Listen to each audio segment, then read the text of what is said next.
So, welcome everybody.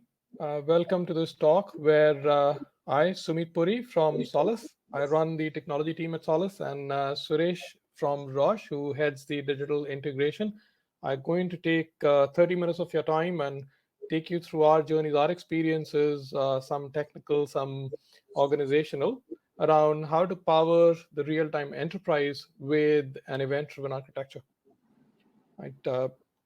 The agenda for today at a high level is talking about the real-time enterprise and why events and APIs are becoming important, discussing the business case of EDA a little bit.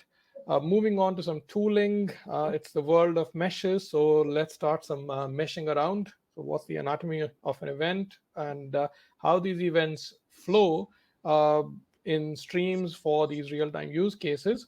And then I'll pass it over to Suresh, who will explain some of the journey phases that they've taken at Roche, implementing real-time scenarios with an event-driven architecture.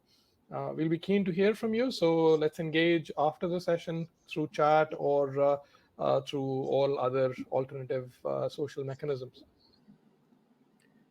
Just getting started, I think this is all well understood common sense. I don't need to explain this, that disruption is driving the new business and IT requirements. And the speed of disruption is only accelerating. Uh, we all recognize that digital experiences need to be improved and they need to be improved faster. So agility and operational efficiency, innovating faster, and facilitating adaptation are all key business requirements in today's era. And COVID has accelerated this whole thing. So how do you engage a customer for your particular use case 24/7 through any channel and make information available to customers whenever they want in real time in a low latency manner? So this business drive towards real-time scenarios is also complemented by a drive in IT requirements. So, and it's a mutual dependency that to innovate faster, can we look at better methodologies, more agile methodologies? Can we look at better technologies, leveraging cloud, distributed systems? And while we are at it, can we also keep our infrastructure resilient, high availability, burst handling capabilities, and among all of these scenarios, democratize the access to data, which I'll talk about to a good level of detail. So all of these challenges across use cases, all of these trends are eventually pointed in one direction, that information needs to be put in motion, data needs to be distributed in a real-time manner, and events are a good vehicle to do that. APIs are a good vehicle to do that. If you look at multiple industries, so if you see from a connected car industry standpoint, so Daimler, for example, is connecting more than 5 million vehicles from the Mercedes Me app. You can communicate with a vehicle. All of those events that are going in motion are basically running over what we call an event mesh. Historically, the banks, the stock exchanges, payment platforms have been built on what used to be called messaging, but when you start to distribute that, it's an event streaming scenario, right? You talk about retail use cases, so whether it's IKEA who are connecting their stores up, or many other grocery store chains, from stores to supply chain to order management, all of these are event streams that are being mobilized, right? From a machinery perspective, whether it's elevators or escalators, whether it's digital factory infrastructure, we're also connecting information there from an IoT standpoint, streaming for getting better business experience, for getting better agility, better decisions in real time. And you can keep extending it to transport and logistics, where aviation or ocean liners, they are creating their digital twins. The whole swim program that started from FAA, but then NAV Canada used it, and Eurocontrol is about to do it as well. No matter which industry we look at, events are being streamed all around us. And I work for Solace. I work with quite a few of these names, these customers that I've mentioned, and we see that the pace is only rising. The speed at which these events are flowing is only growing. And also, if you see the talk in the industry, so I'll point your attention to these two illustrious architects, CTOs, architects, very qualified people who've started to talk about their experiences. So on the left is Zamak from ThoughtWorks, and she's been articulating the concept in recent times of data mesh and data as product. Similarly, James from VMware, he's been talking about flow architectures, and that the next generation information will not be request reply only interactions, but data will start to flow. Data could be pushed. Data as a product will take APIs and event streams as vehicles for it to flow in a one-to-many manner through enterprises. Right? And I'd recommend take a look at these if you're not already familiar. So we can conclude that we are entering a new era, and some industries are already going through this evolution of event-driven architecture. So historically, we grew up system-to-system integration, application-to-application integration. We grew up from go-to statements, the absolute Fortran monolith days, to functions and remote procedure calls. And as we started to build distributed systems, service-oriented architecture and messaging gave us the modularity and decoupling.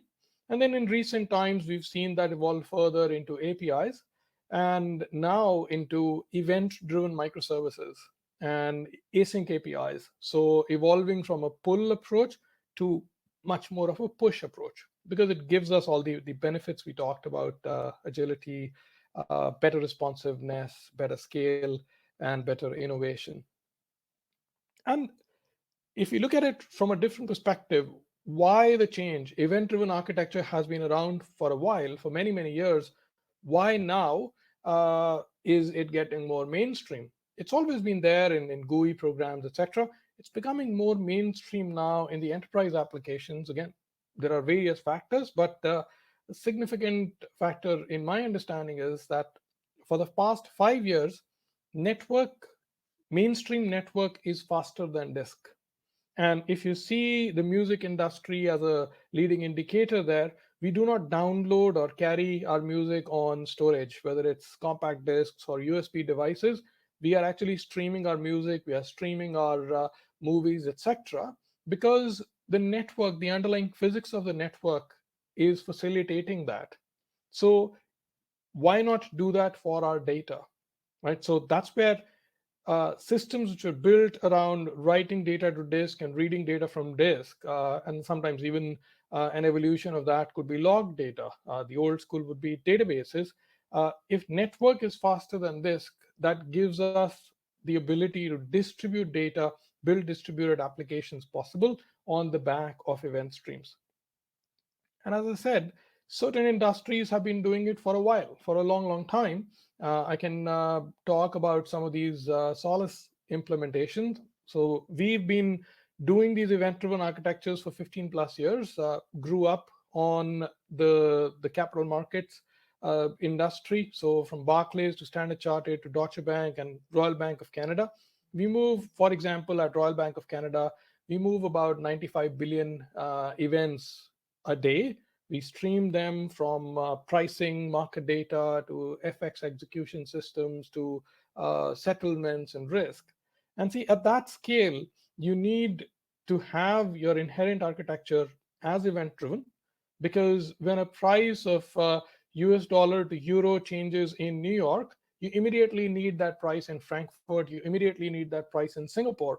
So the price change is published as an event here from the pricing engine, and then multiple order management systems or multiple other connectivity systems, client gateways, are consumers. But the broader industry now is also changing towards this high uptime, low latency, publish, subscribe, multi-protocol architectures that you can see from from a consumer products goods manufacturing company uh, to pharma companies, etc. Master data management, hire to retire use cases, digital factory connectivity, vehicle connectivity, real-time supply chain, all of these are producing and consuming events which need to be streamed, which need to be processed, right? So we can learn from the proven patterns of the capital markets and address some of these use cases as they are coming to us.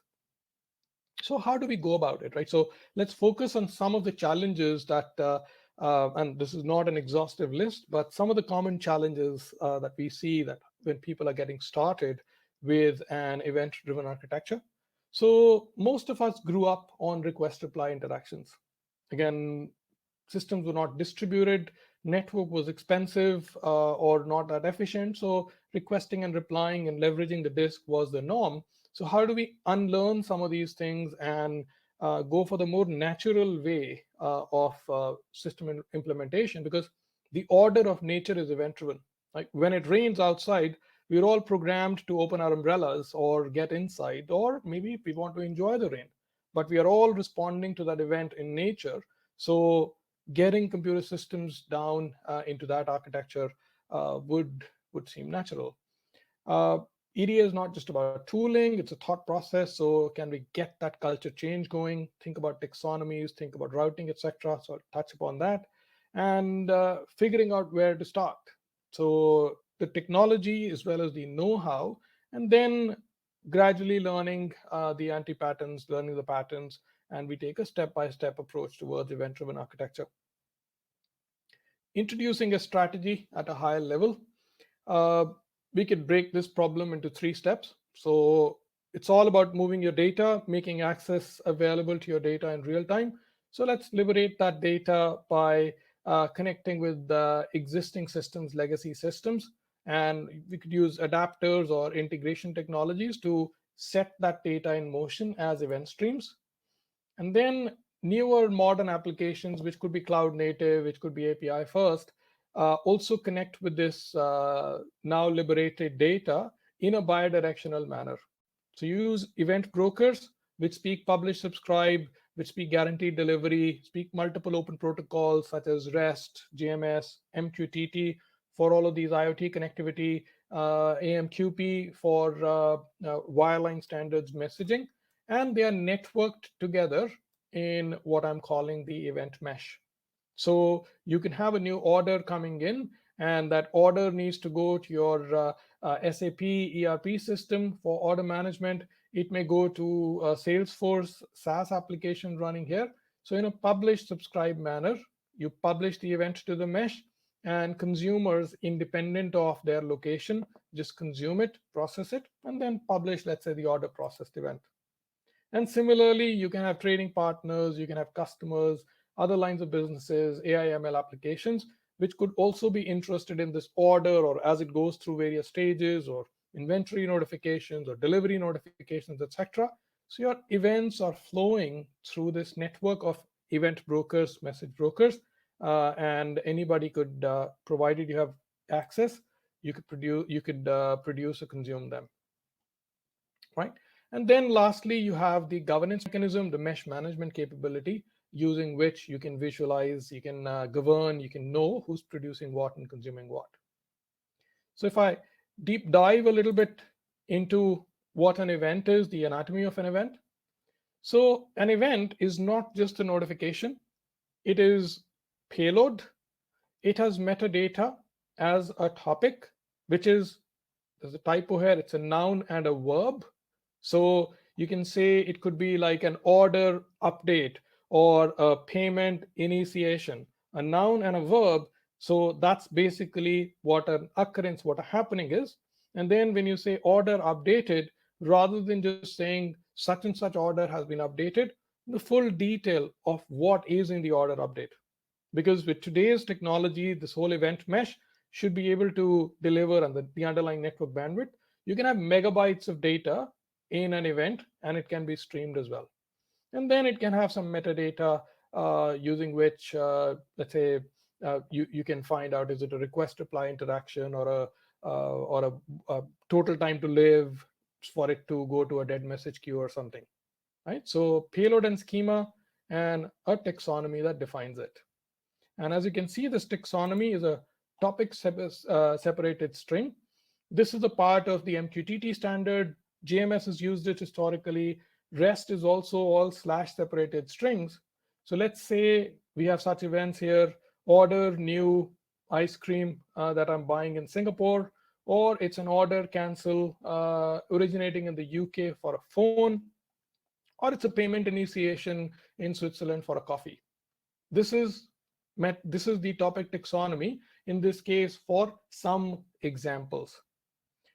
We can use matching our consumers here. When a producer produces, let's say a point of sale system produces a new order or a new payment event, we can have various consumers who could be interested in and can match these orders based on their interest. So I could say order slash greater than, so give me all orders. Or I can say order slash star slash UK, so only UK orders, right? So you get the point, and we can go into details if we had time. But if we agree on this metadata, and this is how FX platforms, payment platforms to some extent have worked globally, we could be producing events using APIs, your north-south traffic. We could be consuming events through microservices, through, again, various protocols, be consuming it over a Lambda or a function as a service using REST if you wanted. And then the old world could also be consuming these over some of these protocols. And complete decoupling, no orchestration happening in the middle, APIs as your north-south traffic, event streaming as your east-west traffic for agile systems, right? So if I summarize this, you'll see a system evolve like this. And these screenshots are from one of Solace's tool. This is the Solace event portal. So just like you have API portals, you can have event portals. And event portals allow you to have event catalogs, allow you to have this event ontology as to which application is producing what event, which application is consuming what event. And if you have existing event brokers as well, such as Kafka or Solace, you can reverse engineer this whole thing. So it supports discovery, using which you can say that, okay, these are all my events that are floating. Here's an example of payment events. Similarly, it could be telcos, it could be any industry, right? And newer applications could just come and search this catalog and say that, oh, I'm interested in QR code payment status because that's what my marketing campaign is going to be built on. And eventually, you start getting pictures such as this, where the mesh, as I said, network of event brokers. This is an example with SAP. So you could be publishing an event, which could be a sales order or a production order, which could go to a factory, which could go to Salesforce, which could go to ServiceNow. Produced once flows through all of those taxonomies that I talked about across the network. Your consuming applications could be directly consuming hundreds of thousands of them, and your data lakes, etc., could also be consuming a copy of that. Right? By the way, if you look at systems such as SAP, they are inherently event-driven now because they are also embedding the SAP event mesh, which happens to be Solace. And async API is an evolving standard in this space. So you can have event discovery, you can have event cataloging through async API. You can generate code, and this whole event portal capability can be reverse engineered. So what we are concluding here is that as event-driven architecture is driving business outcomes, there are two key capabilities from a data movement perspective, event movement perspective, that make it happen, which is the event mesh and the event management capability. You can call it the eventing platform. And they are also manifestations of it in terms of a data mesh, where data is being federated and being offered as data as a product. Or if you have from a big data and analytics space, Kafka, or from an IoT space, lots of devices being connected, OT world talking to the IT world. So you have the IoT edge mesh and the Kafka mesh, etc. So key takeaways from me: to unlock the value of your data, you need to set it in motion. because now you can do real streaming analytics on it. APIs and events are vehicles to set this data in motion. Event mesh and service mesh allow you to have this data move, these events or APIs invocations move in a distributed system. And then data mesh is building on that foundation. And your key tools from a reuse perspective are event portal and API portal. And taxonomy, as you think of taxonomy, very important. As you create these events, you think of the taxonomy, you can actually build a very scalable system. So with that, I'll hand over to my dear friend Suresh, who can take us through the Roche journey. Thanks, Sumit. That was quite a good amount of insights. And whatever the business use cases you said, right? The digital factory, the master data management, order to cash, quite a lot of things resonates with me because already we are implementing in Roche. So it resonates with me as well. So quick introduction from me. Myself, Suresh. I'm the head of the digital integration in Roche. I'm accountable for the integration strategy, setting up the new age integration platforms like API-led and event-driven, and also I'm accountable for delivery and operations. So before getting into the agenda about Roche, so Roche is a global pharmaceutical company, one of the leading pharmaceutical organizations in the world. So with the revenue of more than $60 billion per annum, and we participate in the fight against COVID, a lot of medical innovations in both pharmaceutical and as well as in the diagnostic space. We do quite a lot of innovations and we are actively participating there. So we are headquartered in Basel, Switzerland, and I'm also based out of Basel. So on the today's topic, I'm going to talk about from a practitioner perspective. So Sumeet gave from a thought leader perspective how it is going to help. So I'm just going to talk the same thing what Sumeet has said, more from a practitioner's perspective, and also I'm going to give some use cases and how we have taken an MVP approach in implementing this event-driven architecture. Moving on. So to start with about the state where we are in now. Earlier we were monoliths about 15-20 years ago. So from there are a lot of hyper-specialized applications coming into the market.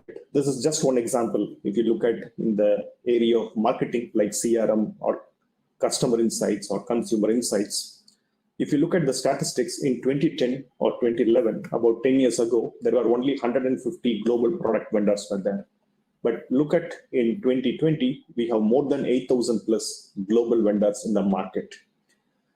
If you look at any big enterprises, let us take the example of Fortune Global 2000 enterprises. You have more than 1,000 applications, I mean the strategic applications across the globe in any Fortune Global 2000. And all these applications need to talk to each other and the data needs to be set in motion and you need to publish the data. The other application need to consume the data to make a real-time enterprise and also to build a composable enterprise. And it has become quite normal that every big enterprise is building a composable enterprise using the hyper-specialized applications, the customized applications, and now the new trend is adding the packaged business capabilities as well. So it is very important that if we have more than 1,000 plus and they need to talk to each other, doing with the API-led approach and event-driven architecture, that is where all these applications will talk together and we build a composable enterprise. Moving on. So in Roche, the strategy is, while there are many integration styles, but the key focus is on API-led and event-driven architecture. So as Sumit said, API-led is north-south traffic and event-driven is east-west traffic. Both are complementary to each other. It is not that one is good and the other one is bad. It is like both are complementary to each other. So in the case of API-led, it is used for request reply scenarios, on-demand scenarios, and if you need a transformation of the data, those kind of scenarios, API-led. Event-driven, finding out if there's a slow subscriber, and you can find it anywhere in the mesh. And also it is like a fan-out model as well. So both needs to work together and both are complementary to each other and both are important to achieve the business use cases. Moving on. So if you look at in Roche earlier, it was like a spaghetti, and we have done integration strategy with the greenfield approach. So the way we have engineering is to do with the application network architecture. So in this scenario, both APIs and events are pluggable digital assets.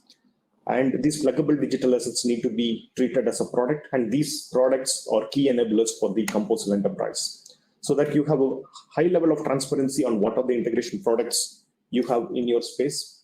And all those 1,000 plus applications will be integrated together and form a composable enterprise using these pluggable digital assets, APIs and events. And if it is a pluggable digital asset, if it needs to be reused extensively and it needs to be adapting to the FAIR principles, you need to have a marketplace. So currently in Roche, we are implementing a integration marketplace so that you will get a Amazon.com kind of an experience. So any Roche user logging into the marketplace, they will find out what are the APIs and events available for reuse and how it can be reused across the enterprise using the marketplace approach. Moving on. I'm just deep diving into the event scenarios, how we have gone ahead with the MVP approach and how we have set up the architecture. So in the phase one, we have set up a hybrid implementation. We have a Solace broker in the cloud as well as in the on-premise, and we connected over DMR or VPN. And also currently we are implementing the S4HANA ERP system. And we have out-of-the-box events which is coming out of S4HANA. So we want to keep the core lean and clean. So from this perspective, we are using out-of-the-box events coming from SAP S4HANA, and from the cloud in the SAP Cloud Portal, we have SAP EM, and a mesh is formed. This is the phase one. Moving on to the phase two, because of network restrictions in China in the private AWS of Roche, we have implemented a broker in China and we formed a mesh. And if you look at the phase three, we are planning to roll it out to the digital factories so that the data in both ways, from the cloud applications and also from the factory, it's a two-way street, all the events are exchanged. And the phase four, we are planning to move into the other continents in Americas. And overall, if you look at the end of the thing is we want to form a mesh, combining all these brokers together so that in the mesh, the event can be searched anywhere. And how to track it and trace it, that's where the cataloging and the marketplace will help us to find out what are the events produced, who are the consumers, where it is in motion, all those stuff, it is cataloged and it can be identified in the marketplace. This is how we are achieving the event-driven architecture in Roche. Moving on.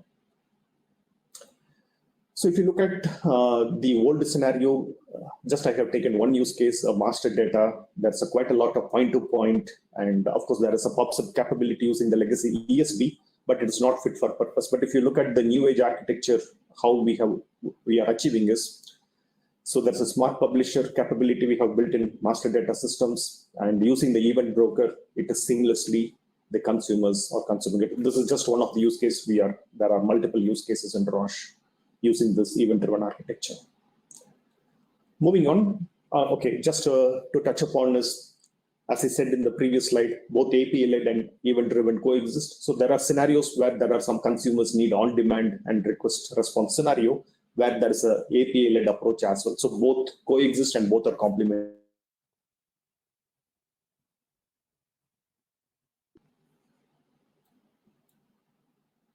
So to conclude, what in Roche we are looking at this on the next step is to try out Async API, which is coming the new standard, and also the GraphQL from moving from REST API to GraphQL. So the Async API more to make it more self-serviceable and more reusable. We are looking into the Async API standard using the existing event broker in Solace and also the event portal capabilities. And most of you will be knowing that Facebook introduced the concept of GraphQL APIs. So it is not that we are going to replace a REST API with GraphQL API. So there are some niche scenarios where a GraphQL API is applicable. So GraphQL API is more consumer-centric, where REST API is more producer-centric. So we are finding some niche areas to try out the GraphQL API scenarios.